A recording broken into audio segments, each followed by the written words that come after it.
Welcome friend. Loan लेने के लिए आप काफ़ी भाग दौड़ करते हैं, एक बैंक से दूसरे बैंक, दूसरे बैंक से तीसरे बैंक, तीसरे बैंक से चौथा बैंक तक आप जाते हैं, लेकिन आपको लोन नहीं मिलता है तो सिर्फ निराशा। कारण आप बैंक का सिलेक्शन ठीक से ना करने के कारण या फिर आपको कंप्लीट नई नॉलेज ना होने के कारण। अगर मैं एक एग्जांपल से लूँ कि अगर आपका सैलरी 10-12 हज़ार का सैलरी है, अकाउंट सैलरी, आप प्राइवेट जॉब करते हैं या फिर आपको कैश सैलरी मिलता है, तो क्या SBI bank, Axis bank, Punjab National Bank, ICIC bank आपको लोन देगा? नहीं देगा, क्योंकि बैंक का कंडीशन आपके सैलरी के हिसाब से नहीं बैठ रहा है। अगर आप इस दरवाजे पर जाकर के लोन के लिए अप्लाई करना चाहते हैं तो आप गलत ही दरवाज़ा खटखटा रहे हैं, जिसके कारण आपको लोन नहीं मिल रहा है। दूसरा उदाहरण अगर ले लेते हैं, हम मान लेते हैं आपका सैलरी जो है 15,000 रुपये सैलरी है और आप रहते हैं रेंट के घर पे, तो क्या ICIC bank, SBI bank, HDFC bank आपको लोन देगा? नहीं देगा। आप फिर से गलत दरवाजे पर खटखटा रहे हैं लोन्स के लिए।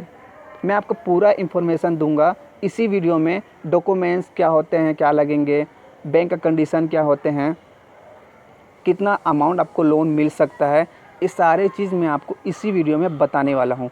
आपसे एक छोटी सी रिक्वेस्ट है कि मेरे चैनल पे अगर आप नए हैं तो चैनल को प्लीज़ लाइक एंड सब्सक्राइब कर देना, क्योंकि मेरा नया चैनल है, मुझे आपकी सपोर्ट की ज़रूरत है। तो चलिए फ्रेंड्स, शुरू करते हैं।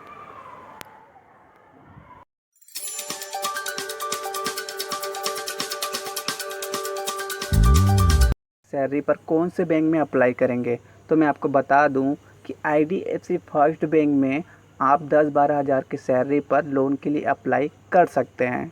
ठीक, अब इसमें आपका कंडीशन क्या रहेगा बैंक का? तो बैंक का कंडीशन ये रहता है कि आप जिस सिटी पे रहते हैं उसी सिटी में आपका खुद का घर होना ज़रूरी है।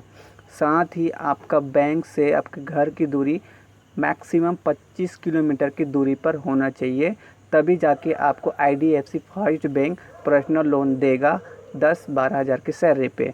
अब आपको अमाउंट कितना मिलेगा तो वो आपको बता देता हूँ। मैक्सिमम आपको 70 से 80 हज़ार तक का लोन मिल सकता है आईडीएफसी फर्स्ट बैंक से।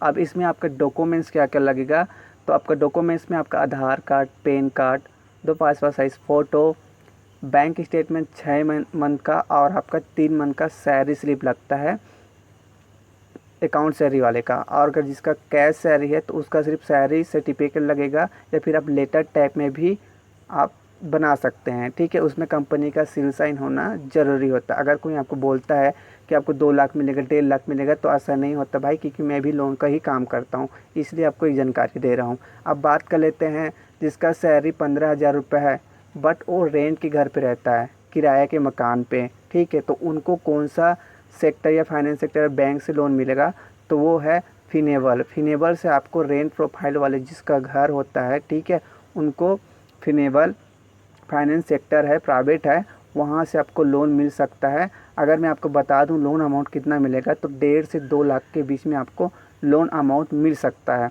अब इनका कंडीशन भी सेम रहता है कि आप रेंट पे ही क्यों ना रहते हो, लेकिन आपका घर का लोकेशन बैंक से 25 किलोमीटर के दायरे पे होना चाहिए। रेंट वाले हैं तो आपका डॉक्यूमेंट्स क्या क्या लगेगा, तो इसमें डॉक्यूमेंट्स में आपका Aadhaar card, PAN card, 2 passport size photo, bank statement 6 महीने का और 3 मंथ का सैलरी स्लिप आपके में भी लगेगा। और साथ में आपके में एक्स्ट्रा डॉक्यूमेंट्स में आपका रेंट यानी कि किरायानामा या फिर रेंट एग्रीमेंट लगता है। तो ये लगेगा आपका कंप्लीट नॉलेज। अगर आपका सैलरी 10-12 हज़ार रुपये सैलरी है तो आप आईडीएफसी फर्स्ट बैंक में जाकर के लोन की अप्लाई कर सकते हैं। अगर आपका 15,000 सैलरी है लेकिन आप किराए के घर पर रहते हैं तो आप फिनेबल बैंक, फिनेबल जो प्राइवेट सेक्टर रहता है, ठीक है, वहाँ पर आप लोन के लिए अप्लाई कर सकते हैं। आई होप आपको वीडियो की जानकारी अच्छा लगा हो तो प्लीज़ चैनल को लाइक एंड सब्सक्राइब कर देना और बेल आइकन को ऑल पे क्लिक कर देना, शेयर कर देना और कमेंट करके बताना कि आपको वीडियो की जानकारी कैसे लगी। तो फिर मिलते हैं फ्रेंड नेक्स्ट वीडियो में। Thank you.